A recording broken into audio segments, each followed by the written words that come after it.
Partially Examined Life relies on your support. To find out how to help in ways that are cheap or even free for you, check out partiallyexaminedlife.com/support.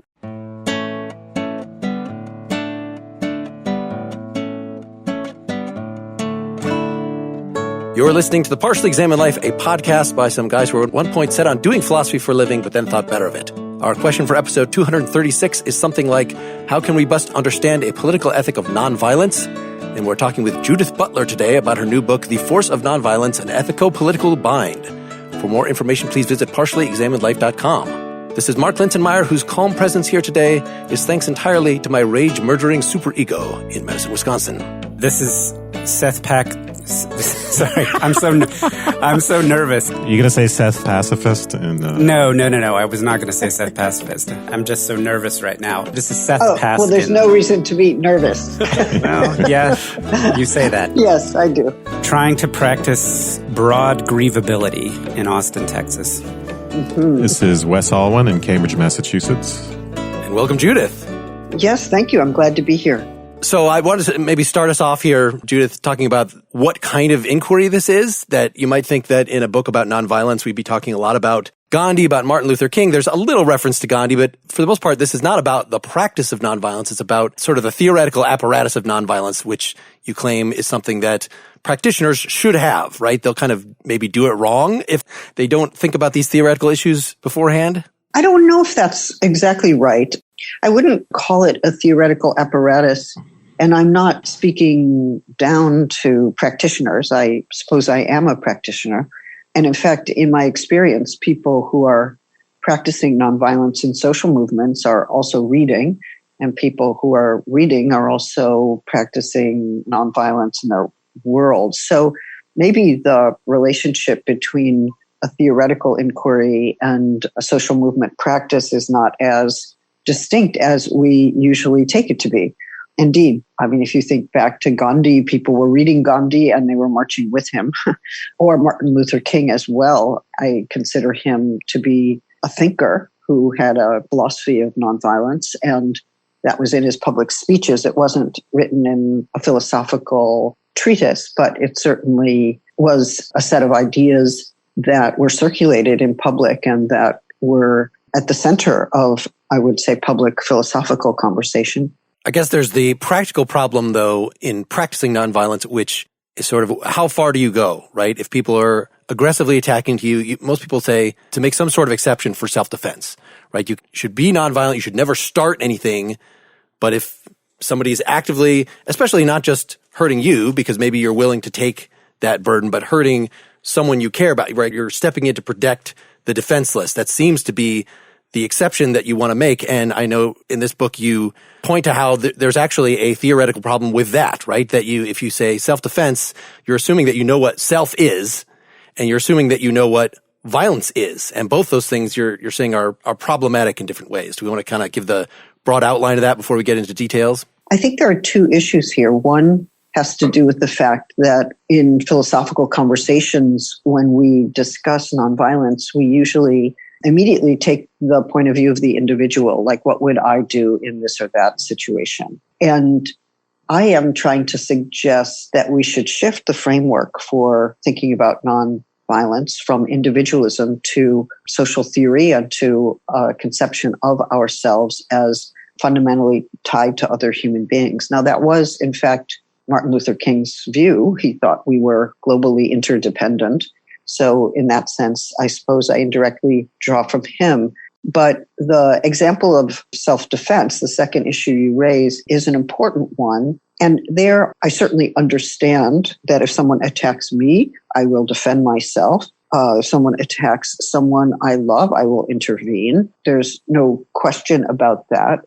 The question I have, however, is why is it that I intervene on my own behalf, or I intervene on the behalf of someone I love, or perhaps someone else who's close to me, or perhaps somebody who belongs to the same religion or race or community, but I wouldn't never intervene on behalf of some other group of people who I would leave on their own. In other words, the point I'm trying to make is that we make distinctions all the time about who are the people who are worth intervening on behalf of. And those are demographic assumptions we make when we start to enumerate the exceptions to nonviolence that we would embrace. And I think they're telling. I'm not saying, this is right or wrong. I think they're enormously telling because certain kinds of people belong to our idea of ourself. Oh, I belong to this community, or who I am is fundamentally bound up with this group of people or that group of people. So anybody who attacks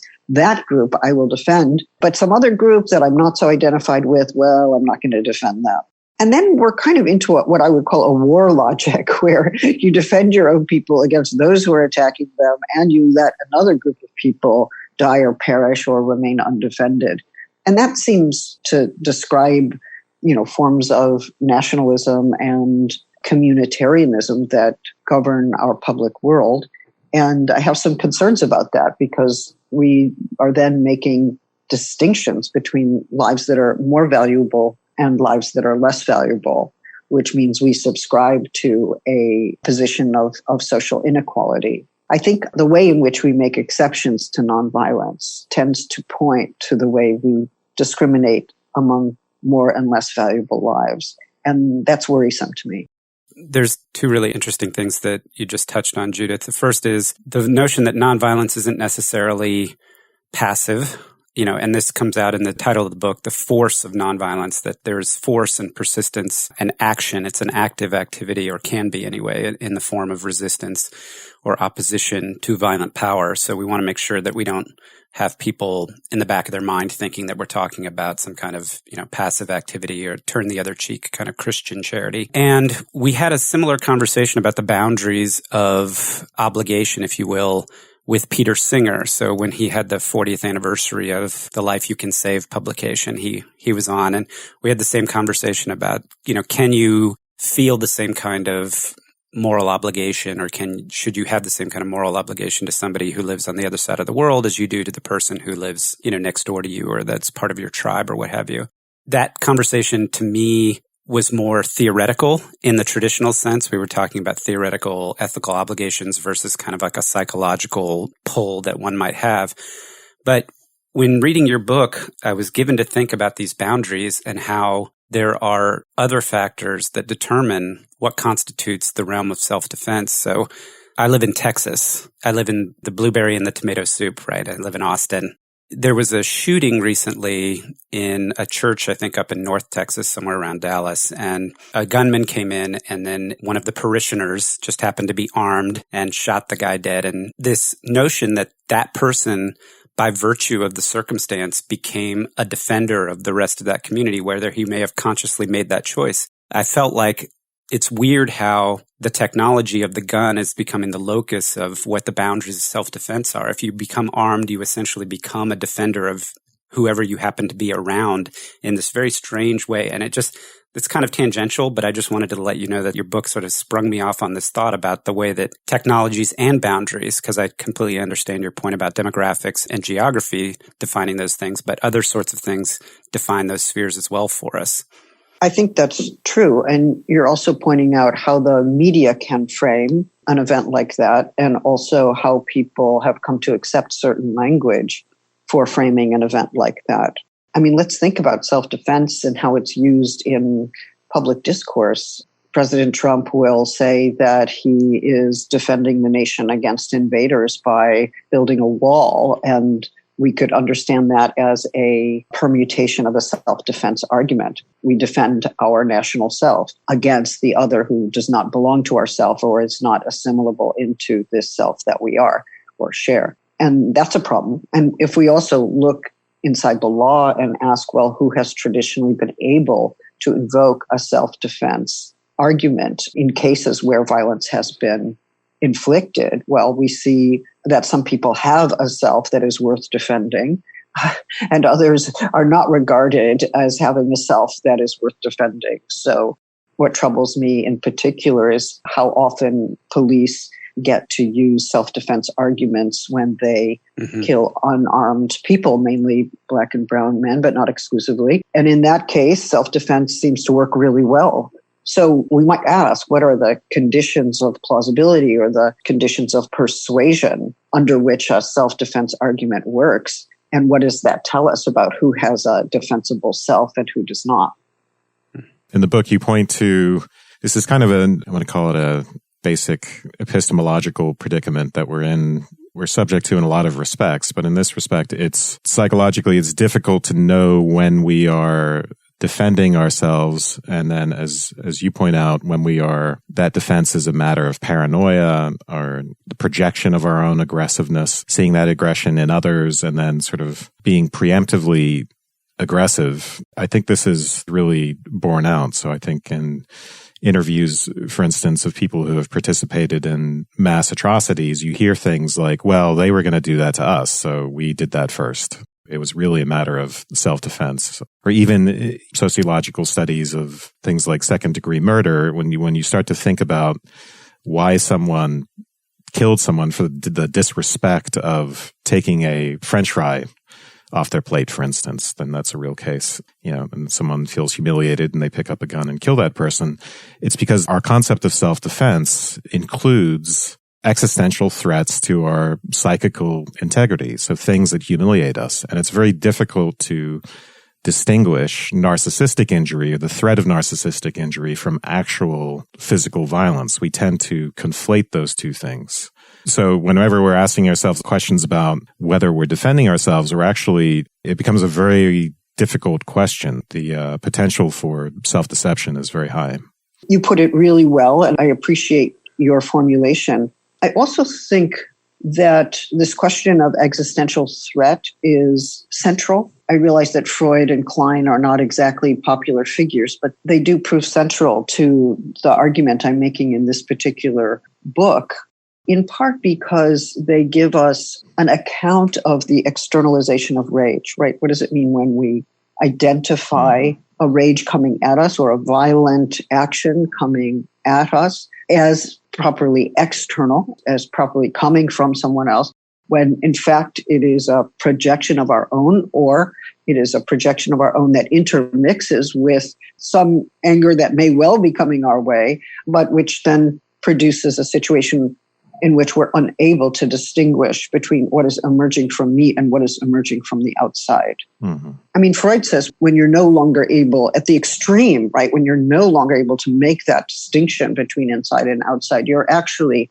verging on psychosis or have, in fact, entered it. And those are very serious moments. But now let's ask, what can a psychoanalytic theory that accounts for projection and externalization, what can that do for a social and political analysis, or even a social theory that would inform a philosophy of nonviolence? And there I would say, well, look, when police say that we can imagine any number of scenarios in which someone is running away who happens to be a black male, and the white police person believes that that person is about to turn around and kill the policeman. Now, it may be that that black body is so invested with violence. In other words, it is seen as a mere vehicle of violence, as a body that is always potentially violent and is always in the incipient stages of acting out of violence in one way or another, right?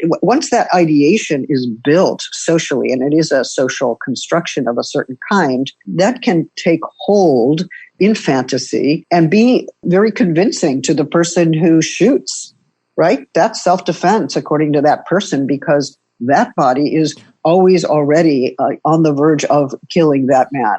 Now, I think that that's an investment of rage in that body. It's also a phantasmagoric transmutation of that body, but it also works in a way as a rationale for killing that gets presented in courts and is sometimes very persuasive to jurors and to judges. And we should worry about that. We should be taking that apart in our public discourse and our public reflection on such matters. So I like how you treat in this book, I wasn't so familiar with the idea of fantasy, which can be spelled with an F if it's conscious or a PH if it's unconscious, with those things being not merely pathological, not merely paranoia, as in the case of something we've been describing, but that the reason those pathological options are available is because it's actually an operation of the normal workings of the psyche. And we've talked a lot on this podcast and various, starting years and years ago when we talked about Hegel's master and slave relationship and then went through Lacan, mirror stage, and numerous other formulations of this idea of the flexible self, the idea that the Enlightenment view of the self as an atomic Robinson Crusoe, unconnected to everything, is fundamentally false. You could just say, like Aristotle, man is a social animal. But if you want to actually fill out what the psychological mechanisms are by which we point to this and say, that's me, and point to this other thing and say, that's not me. That's not merely a matter of, like I was just describing it, pointing, which sounds like it's some sort of, there's social customs that go into this. No, they're actual psychological mechanisms. Do you want to say a little more about sort of in general how this is what I felt like linked the two books, this and Gender Trouble that we just covered together, is that they're both talking about what identity is, what identification fundamentally is. Maybe you start as a Humean, there is no self, it's all socially constructed, or existentialist, we are nothing but nothingness until we sort of build up some transcendent ego, some socially built thing, a set of partially social, partially psychological, a bundle of things that we point out and say, okay, this body is actually me and my family is an extension of me, that there's that flexible sort of model, and that gives us the tools to talk about things as disparate as gender identifications on one hand and group identifications that would then lead to ethical commitments in this book. I wouldn't know how to relate it back to Gender Trouble. It's been 30 years, but I could probably try. I do think in Gender Trouble, there's a lot of repudiation going on. That's not me. Right? Like a very rigid heterosexual person would just say, well, that's not a possible modality, whatever that gay thing is, whatever that bisexual thing is. And I would, in fact, die if I were to engage in any of those acts. And then at which point gayness or bisexuality becomes an existential threat to that person, right? It is figured as an existential threat to that person. I would rather die to do X and Y. And how does that play out socially, right? So that's definitely there in Gender Trouble. I think in the Force of Nonviolence, when we point to others and we say that's not me, we're also attributing, it's not just a referential pointing like, oh, here I am, indexical, there's another indexical. No, there's an attribution, there's a transfer of attribute that happens at that moment. It's not just a projection, but maybe also a transfer of an attribute that belongs to me to the other. So it can be the vehicle of an externalization as well. I guess I would say that it's true that my point is not to get rid of phantasmatic elements of the psyche. I don't think I can do that or anyone can do that. But I do think we can learn to handle them better. I wouldn't use the term flexible, although I find it interesting. It seems to derive, I think, from Fordist economics, if I'm not mistaken. The term I would use is relational. And some people who work within a relational notion of the self framework believe that relationality is positive, like that it's just care, or it's a sympathetic disposition or connection with others. And what I'm drawing from psychoanalysis is the notion that our social bonds do define us. So I believe in a socially relational concept of the self, but those social bonds are fraught, right? They always carry destructive potential. They also carry potential for care and for love and for empathy, but also hatred and murderous impulse. So for me, it's always an ambivalent tie, which is the basis of the moral dilemma we face as social creatures, whether to destroy those bonds or not. We can, and we do, or we could choose not to. And I think that's the focus of Freud's discussion with Einstein. That is what they're asking, is that given the destructive potential in social relations, what possibility is there to achieve an international agreement that would minimize violent conflict? And that continues to be an open question for us. Is that where the notion of intolerable dependency comes along? I very much appreciated your critique, let's call it, of social contract theory and how you looked at the state of nature and the idea that the individual in the state of nature already comes sort of fully formed as a male, that has natural rights, and how an alternative imagining or foundational myth could be that we focus on the dependency of being born and having a mother and needing to be taken care of. And it feels like that you explore the notion of intolerable dependency later. And is that dependency the theme that kind of carries through all of the social relations ultimately, and that you think is powering It essentially is the motive engine that makes all of the social relations fraught, so to speak, with this notion of it can be caring, but it can also be destructive or violent. And that if we didn't have dependency in the relation, it would be a very different sort of thing. It feels to me like that's a critical element. Yeah, can I just add to that, which is, I did find it hard to see how, say, the xenophobic rejection of immigrants, that is because we ourselves are related to and rely on the immigrants, and that bond is fraught with potential hostility. It seems like that's a related phenomenon, but it's not exactly that's going on. That's right. Maybe we need to see that one a different way. Maybe what we could say is that when migrants knock at the door of Europe or at the southern border of the U.S., they are appealing to international conventions governing migration and asylum and asking their northern neighbors to honor those obligations and process their claims and give them a chance to enter. And they are relying on those conventions and agreements that have always allowed those who are less enfranchised or who are fearing for their lives or living under violent conditions or war conditions or unmanageable poverty to seek to migrate to better their situation or to escape from persecution. So the dependency goes the other way. They are, in some sense, dependent on the North for escape and for passage and for mobility.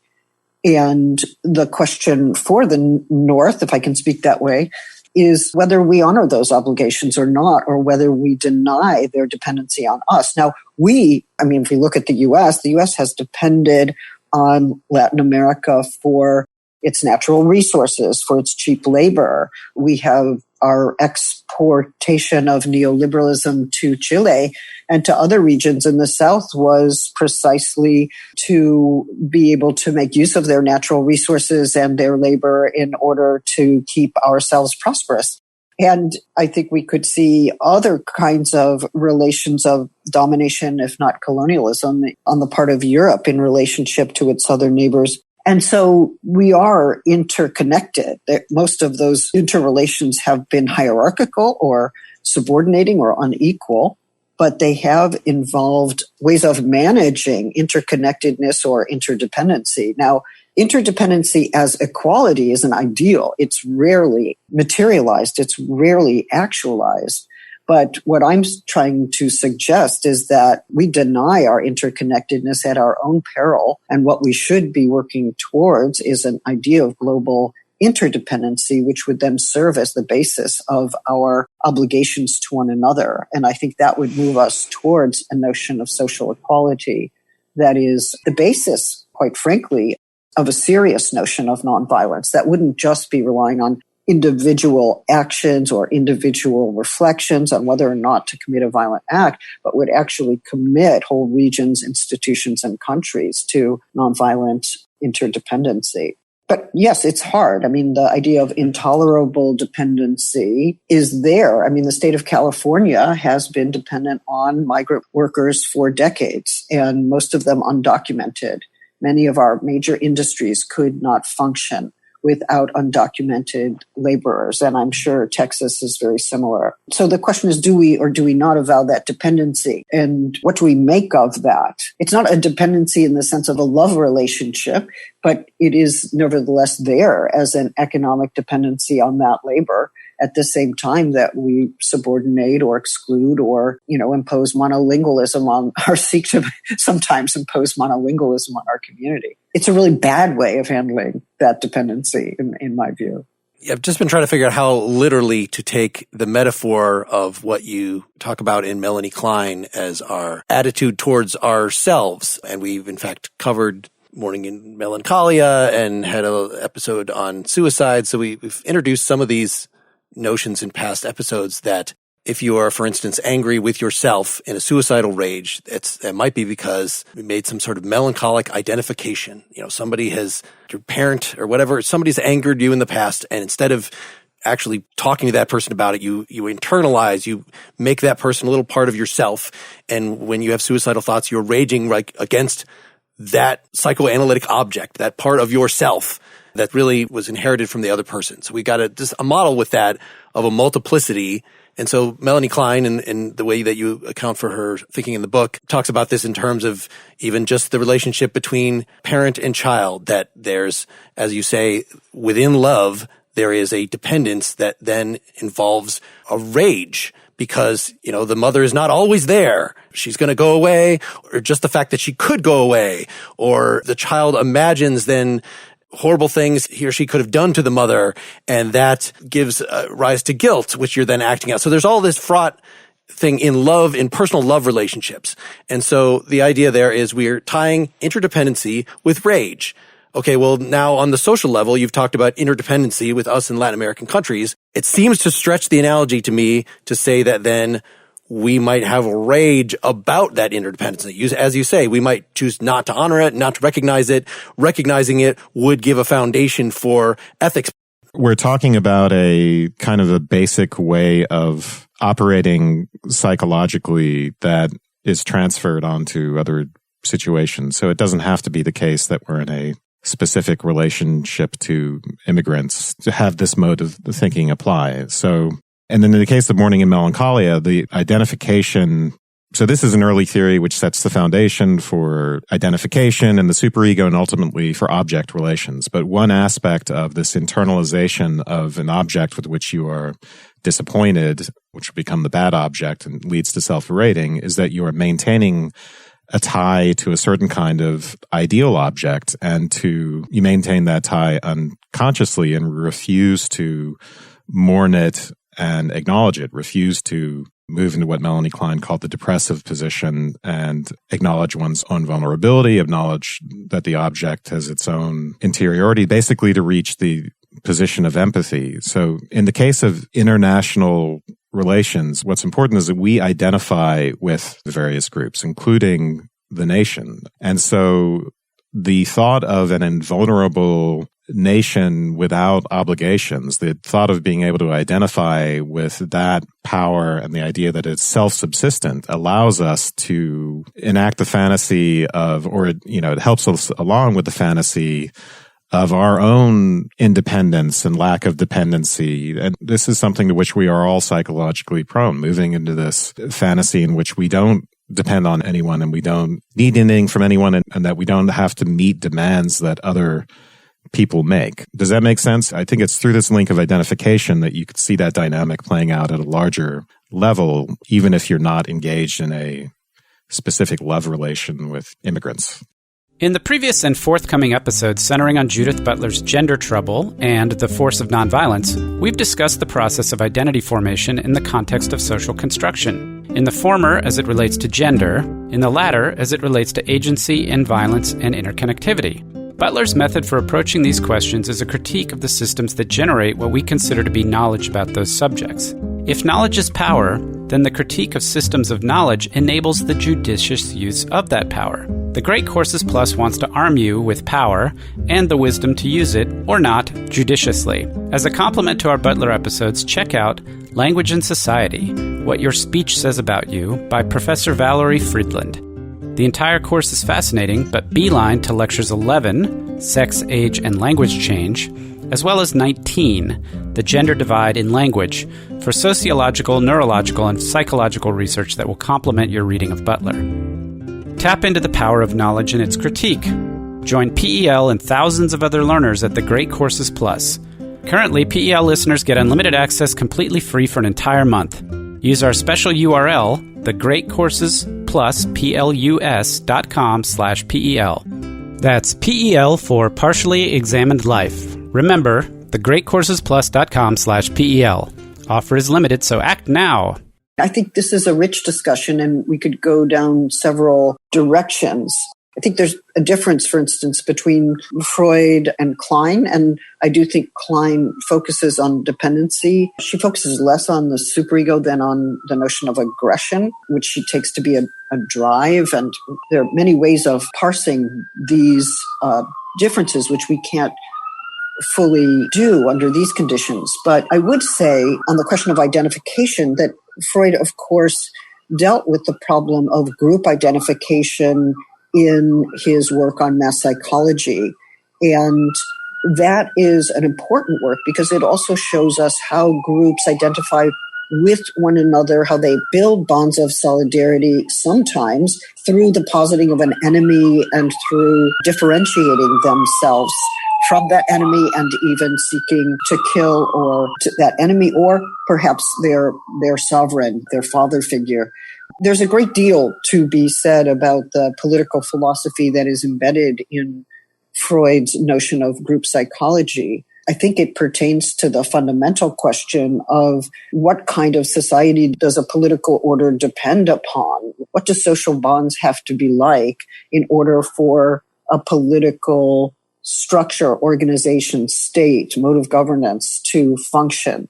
And one answer to that is that, well, there must be sufficiently secure bonds. That is to say, bonds must persist over time such that people are not killing each other constantly or overthrowing the state in a rageful rebellion, because that would obviously destroy the social order and the political order both. And yet, those bonds can't be secured simply by hating others or externalizing an enemy. There has to be a way of working through the aggression, the destructiveness that is part of the social bond itself, which is part of the ambivalent structure of the social bond. So, whereas you're absolutely right to say that, look, Klein is talking about a mother and a child and the process of individuation by which a child seeks to establish independence, separate from the parent, and that there's a certain kind of rage or even murderous impulse involved in that separation.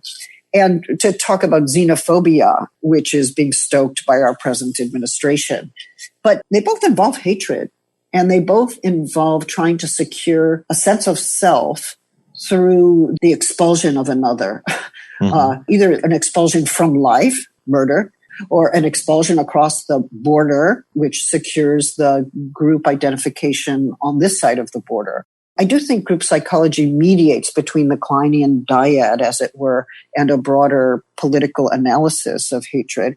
But what I would say is that from the intimate relation of mother-child to the broader international relations, we have to deal with the ambivalence and the potential for destructiveness that is in all social bonds, which is why understanding those bonds as free of conflict, as some pacifists seek to do, would be naive and actually dangerous, because we wouldn't be able to work through in any way that aggression and that potential for destruction. Similarly, if we were like pure Hobbesians and we thought, destruction is what it's all about, like I'm just an individual out for myself, or I'm part of a group that's going to go to war and my warlike bellicosity is the foundation of my being. It's the fundamental way I enter the world. Then we would be kind of not understanding the relational character of the self. We would be going back to a kind of aggressive form of individualism that would be a problem. Many people think that, the problem with vulnerability, when we talk about vulnerable groups, for instance, we think that the task is to alleviate such groups of their vulnerability. But sometimes what is assumed is that invulnerability is the norm, or invulnerability is the aim, or that's the goal of life. We should all become invulnerable. And that is not a model of the self and not a model of society that I think works at all. I think we actually need to be able to live our vulnerability freely. I mean, the problem with somebody who is designated as part of a vulnerable group, say, according to the United Nations or humanitarian law, is that that person cannot live their vulnerability freely and without fear. And I think we want a world in which we can do that. We don't want a world in which we all go back to the model of being an invulnerable individual. I think that's a masculinist model and a very dangerous one on its own, taken on its own terms. You have a very nice illustration, alternative illustration, I think, of this point in your critique of both Kant and the consequentialist moralities. And what I really liked about it was you point out that the mechanism by which you would follow the Kantian model to will that your act be universal, or, that your will be universal, as well as looking at the consequentialist views where you would take a look at what the ultimate outcomes of your actions would be, and you would try to calculate, all require you to use your imagination and essentially put yourself in the other's place. I was thinking back to when we were talking about, we've, read Smith and Hume on moral sentiment and the need for the imagination. And, essentially what you're saying is that in order to function in those systems, you have to be able to, which seem to assume an individual who's acting and willing, is that you have to actually be able to put yourself into the place of the other individual and think about what would it be to have this done to me versus be the one who's doing. And that, in a sense, subverts the whole notion that you are an individual standing alone, that it implies social relationality. But then you have a really nice move, too, where you say, and what's interesting about that is it's not necessary that you would make that move and then think, okay, well, because the outcome will be bad or have bad consequences, I shouldn't do it. In fact, I should preempt. You can take an aggressive stance on that information. And so you could say, just like Wes was talking about before, I better destroy the other person before they have a chance to destroy me, not I shouldn't do it because they might do it. And that, I think, very clearly, without the notion of mother and child and getting into the psychoanalytic theory, makes the same point about both the requirement of social relationality, but also the ambivalence that's there. I think we all engage, or at least I certainly engage in deliberate acts of imagining a world I would like to see or like to live in.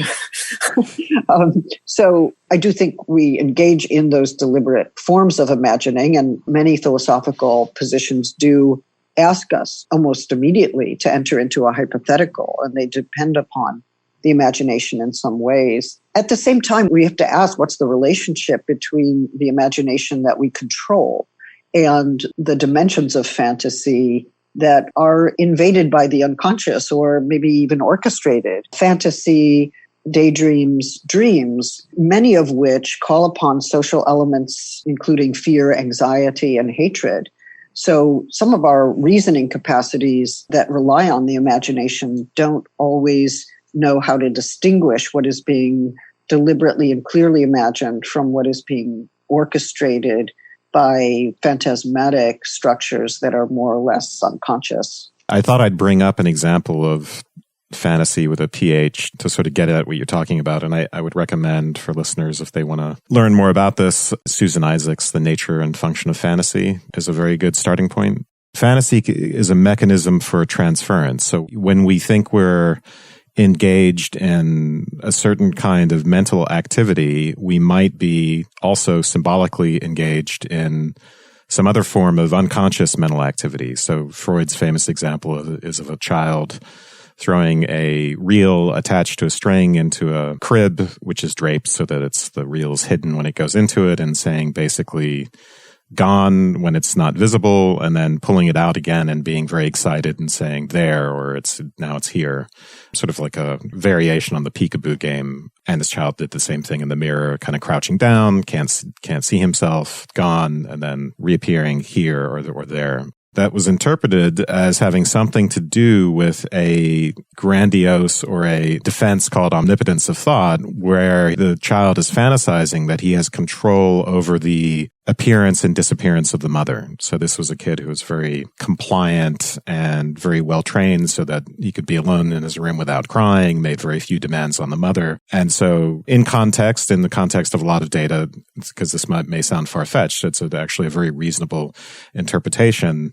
That game it becomes a fantasy for some other layer of meaning. And we do this all the time in our daily lives. If I'm shopping for a new couch and I'm caressing the soft leather, and I have associations between having a new couch and being, say, for some reason, youth and vitality. I need more context to explain that example. That's a real case. But, the soft leather becomes also skin. So at some unconscious level of fantasy. And the way that translates politically is that we may think that we are looking out for instance, for the good of our people when it comes to immigration, or we may think that we're engaged in an act of self-defense when we're shooting someone, or in many other cases which are not so extreme, many of our other thoughts and behaviors. But it's possible that we are doing something else symbolically and that we're driven by the need to do that. And so we have to take that into account, especially in our political thinking, which is very susceptible to that. Is that a good way to describe it? I think it's an interesting way to describe it. It's interesting. If you may know, I was in Brazil right before Bolsonaro was elected, and there was a rather large demonstration against me by right-wing Christian groups who thought I represented the concept of gender, or what they call the ideology of gender. And, they portrayed me as a devil and as a demon, and thought I should be run out of town, if not burnt in effigy. And they did, in fact, burn my likeness in effigy, which was, an astonishing thing to happen.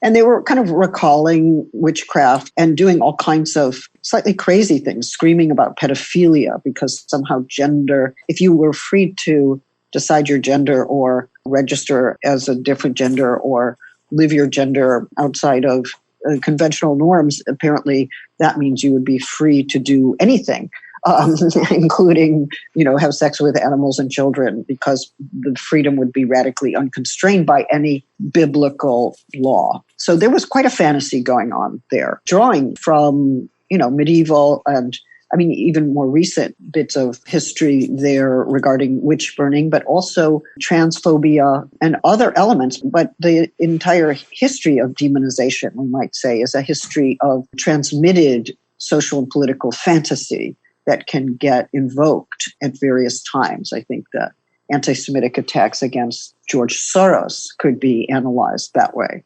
The things that are said, it's astonishing how they can kind of come up again and again. We think they're gone as fantasies of the Jew, but then there they are once again. So, I do think fantasy operates at a social political level in ways that we don't always know how to think about, which is why I wish more people who are psychoanalytically informed or trained would enter into public discourse to show why this is a useful way to think. Of course, it always raises the question of, well, isn't psychoanalysis focused on a dyadic situation, thinking back on parent-child relations or a dyadic scene within the psychoanalytic office?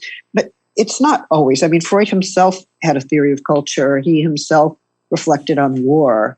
And if Freud could reflect on war, we can certainly reflect on xenophobia. I guess the other thing I would want to say in that Fort Da game that you describe from Beyond the Pleasure Principle, it's a really important example because at that moment in Freud's theory, he's breaking out of a former framework. He thought we repeat things because we're driven by the desire for fulfillment, that wish fulfillment is the explanation of repetition. We haven't yet gotten what we want, or we haven't recovered some early experience of pleasure, but we keep trying, and our repetitive activities, even the ones that seem very unintelligible to us, are just different ways of trying to get a satisfaction or a wish fulfilled. And at the time that he started to think about compulsive repetition in Beyond the Pleasure Principle, 1920, it was also immediately after the First World War. And he was seeing patients and various people in the world who were suffering from trauma, from war trauma. And they were experiencing nightmares that every night, the same one or similar ones, that were hideous forms of suffering. And he had to admit, there's no wish fulfillment in these dreams. This is not primarily about wish fulfillment. Something else is here. There's a destructive potential that's repeating in this psyche. And that, in a way, was his first reflection on war, as far as I can tell. And it's important to think about that people are to some degree traumatized, and what they repeat and what they spew out may not actually give them pleasure, or there might be some pleasure in it, but the dominant affect is actually hatred and destruction. And it leads one to ask, well, what's the history out of which this is coming? And what are the true existential threats that people are suffering? In the situation in Brazil that I was telling you about, those people, many people have lost their jobs. They're increasingly precarious. The way in which the economy has turned out is quite terrible for many people. They do feel that the fundament of their lives is threatened by something. And we can think about climate change as another such threat. But to say, gender, that's what's threatening our existence. That's going to threaten the existence of men and women and the heterosexual family and civilization as we know it, and belief in God and everything. That struck me as a kind of condensation and displacement, to use Freudian language, of a lived existential threat for which they had no good vocabulary, which is not to say that gender isn't a threatening concept. Apparently it is, much more than I would have thought, given all the gender mainstreaming that has happened and all the advertisements that now play with gender happily and all that. But in certain parts of the world, and certainly in the US as well, gender is a very threatening category. But asking about that existential threat is important. What are people actually experiencing in their worlds? And what is the increased level of precarity and poverty and fear in the world that then kind of takes hold and decides, oh, it's the migrant, it's the gay person, it's the concept of gender, it's the Black person. How do those concepts congeal under those conditions? I think it's worth thinking about. Well, that's great. We were able to loop back around to bring the gender stuff in at the end here. Well, can we use this to focus in on, as a sort of a final word from you, on the critique of individualism that runs throughout here, that we see this in two different ways. We talked about from the beginning that there's this Hobbesian, oversimplistic, atomic view of the self that really all of continental philosophy is arguing against. This will not be anything new. And we've shown some of the mechanisms of that with the psychoanalytic talk and the fact that identification, what is the self? That could involve any number of internalized psychoanalytic objects, or by acknowledging reciprocity, you sort of say, part of me is out there as well. That it's a complex phenomenology with this. But the other part of it was just, and we've alluded to this, a criticism of the way people in philosophy classes at least do ethics. That it's, the paradigm case is really phenomenological, right? I, as an individual, am sitting here. I'm faced with various choices, and I maybe make some notes, make some calculations, do some evaluations. Maybe I gauge in some fantasy extension, like in the categorical imperative we were talking about. In any case, it's me as an individual. Of course, once you do that, then you could say, now I've determined what's right or wrong for me to pursue. What control do I have over the rest of the people? If I'm in a position of power, maybe I should advocate for this as a political view. But it definitely, the political sort of comes second. But part of your critique of individualism was know that there's something right in the initial ethical moment that if you think that you're doing it as an individual, that there's something naive about that there has to be, the political has to be built in right from the start. Can you say a little more about that? I mean, it's interesting. As you're speaking, I'm thinking, well, starting with the individual, under what conditions is the individual the methodological point of departure for a moral reflection on conduct? And I think individualism was a political philosophy. C.B. Macpherson has written quite a bit about it, but so too have feminist thinkers, Joan Toronto and Martha Feynman, and psychoanalytic thinkers like Nancy Chodorow and Jessica Benjamin. So there's a history to be told about how the individual got set up as a methodological point of departure. So there's a prehistory to the beginning, as it were. But we don't actually think about that. We just begin where we are, which means we're beginning in an historical moment in which political individualism has settled into a methodology in various disciplines, even though other disciplines have been trying to take that apart for some time. And you're right to say a lot of continental philosophy, including phenomenology in a different sense, has been trying to do that for a long time. I don't know if I would say it's naive. I would say it's not reflective about its own beginnings, right? And I think philosophy should be looking at the presuppositions that it makes. It should be an inquiry into the presuppositions of our thinking and of our acting. So that political history is some part of that presupposition. We should be looking at that as well. I think that the basic idea is if I start as a single person, and I ask, what ought I to do to this other or in relation to this other, who I perceive as threatening me or I perceive as an intolerable obstacle to my desires, I am describing something that people experience and in a language that is very familiar. But what if I ask, am I related to this person I'm contemplating doing harm to? And is that relationship actually part of who I am? In other words, perhaps I am not just this individual, but I am also this social relation that connects me to this person who I wish to do away with.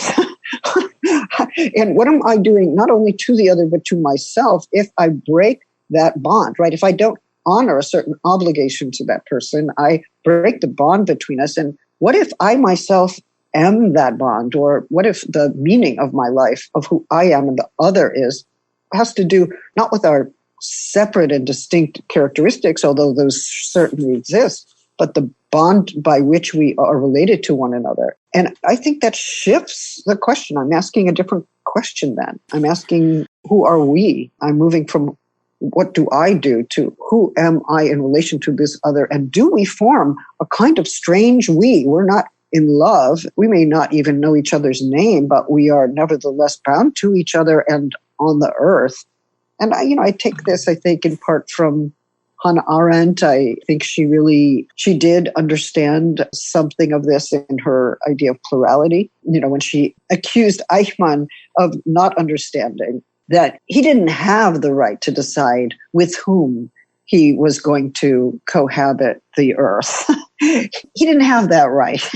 This cohabitation is given, and he didn't have the right to do away with one part of the population. That cohabitation is an originary obligation of a certain kind. If we thought that way, I think we would think very differently about ethics. Yeah, I'm glad you brought that up, because this is kind of one of the key points I wanted to touch on. I have a key one that I want to touch on, that I feel should touch on, and one that I want to. But you kind of capture that in the notion of equality, that you say, essentially the theme of the book is that nonviolence is about equality, but equality arising from social relations as opposed to inhering in the individual subject as a right. And I think that kind of summarizes that, and this notion that as long as we are conceiving of our actions towards others in terms of rights as subjects, we're going to be caught in that logic of inequality, and that a true radical reconsideration of equality that recognizes social relations, but more important, the interdependency that we talked about earlier that comes from those social relations. And I feel very, very sympathetic to that point of view. It's hard because we don't have a framework. We don't have, a fantasy, I guess, or a fantastic kind of framework. It's hard to reimagine that, but I get a little bit of that from Levinas, which you mentioned at one point in the book. But more importantly, I think the strongest notion that you put out there for us to consider this is what you call grievability. There's a couple things about that I'll just close with because it's very meaningful to me. The first is you mentioned that grievability is it's a characteristic of the living and not the dead. We think of grieving the dead, but you use it to mention somebody who would be worth grieving, whose loss would count for something. And I'm Jewish. The process of grieving in Judaism is very formal and structured, I guess you could say. But most importantly, it's social. It's communal. And I feel very strongly that we continue to move further and further away from an ability to grieve as individuals. The institutions, the social institutions that existed, and particularly coming out of religious traditions, but in other ways too, of the proper form of grieving and how that brings people together in a social action. I think it's a really powerful mechanism, and that there's really something to be explored here about our inability to grieve, but also how that cuts us off from a certain recognition of social relationships that you're trying to point out here that would be very beneficial. Well, if I can make a joke, I think psychoanalysis also accompanied that moment in the secularization of Judaism where we lost the Kaddish, we lost the social gathering for grief, where everybody had to go into an individual psychotherapy to figure out what kind of unacknowledged grief were they living with. And they had to do it, with this one other person. But I do believe that we suffer. Melancholy is the term that Freud used way back, but we do suffer when our losses are not openly and publicly grieved. And, I think that was also in gender trouble. The sense I had at the time that so many gay people who were losing their lovers either to illness or in other ways were not getting proper public recognition. Families didn't accept that their kid was gay. So if you lost your lover to AIDS or something else, your family couldn't say, wow, that must be difficult. Do you need some help? We extend our condolences because, they never accepted that you were gay and they never accepted that you lost anything. So, it was a kind of double negation that many people experienced. And I think they formed new bonds of kinship. I think of the gay men's health crisis in the late 80s and 90s as forming an alternative kinship for care and for grieving. You had a public that gathered to grieve. And many of the important public art projects of the time, including the famous quilt, were also efforts, radical public grieving. But you raise another question, which is the question of, well, what does it mean to feel that your life is grievable? I think it means that you have a tacit understanding that if you were to die or if you were to be lost in some other way, that people would miss you and that it would matter and that there would be something significant in your life that is lost. But how many people actually go through the day feeling that they will not be mourned or that their lives are not marked as valuable lives? So when we talk about grievability, if you're living in a town where you're drinking toxic water, you're being treated as ungrievable, right? You could die from that and we don't care. If you're living in a war zone and there is no hope for you, you are also being targeted or treated as ungrievable, because if you were lost, it would not matter and it would not leave a mark and it would not be intolerable to anyone. That's a way of feeling that one's life lacks value and certainly lacks equal value. So one way in which I want to rethink social equality and social inequality is to ask who's grievable and who's not, who's treated as if their life matters and if it were lost, it would be grieved, and who's treated as if their life is no life or would not be grieved or does not even have to be marked as a life or as a loss. That's a way of bringing a psychoanalytic idea of mourning and melancholia, I suppose, into a broader question of social inequality.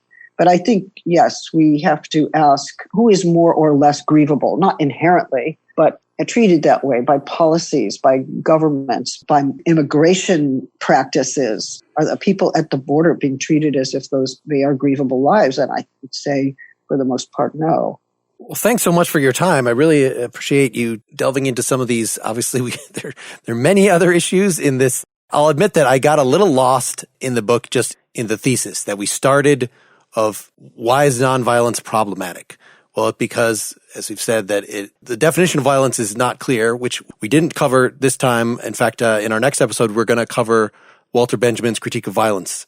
So we'll circle back on what you had to say about that. That's one hole in the discussion we had today.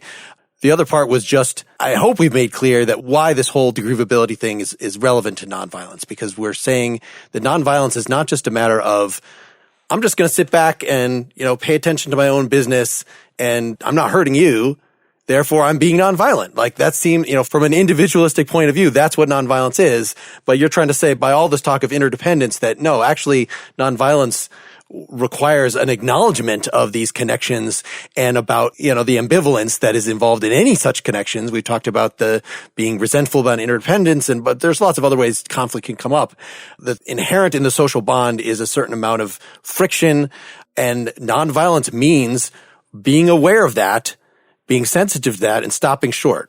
Channeling that aggression into nonviolent resistance as opposed to a violent act. We didn't get to talk about it, but I do think there are ways of crafting aggression and even giving nonviolent form to murderous impulse. Mm-hmm. Yep. That's another discussion. If I could add one thing, first of all, I've really enjoyed this conversation and I thank you for your engagement. It's just great. It's really very satisfying and I hope I made things better rather than worse. But I also just want to say this, that, gender trouble gave rise to the idea that, this is all individualism. We can just each do as we want. We can be whatever gender we want, or ideas to proliferate genders and live in a multiply gendered world. And I was a little surprised by the fact that it was considered a tract in individual freedom. At least some people say that, because I really was trying to make the argument that social norms produce the scene in which we then find our way with gender. So there was a social dimension of subject formation that was very important to the thesis, but it did get lost, I think, in the more popular public appropriation. So it was meaningful to me to be able to lay out a more explicit critique of individualism in The Force of Nonviolence, in the hopes that that might inflect the reading of the former work as well. It certainly has for us. Okay. Excellent. Our closing song today is Dancing with Death. It's by a group called Noctorum, whose leader, Marty Wilson Piper, is better known for his 30 years in the band The Church. I interviewed Marty about this song for Nakedly Examined Music number 111. You can find that at nakedlyexaminedmusic.com. Good night, listeners. Good night. Good night.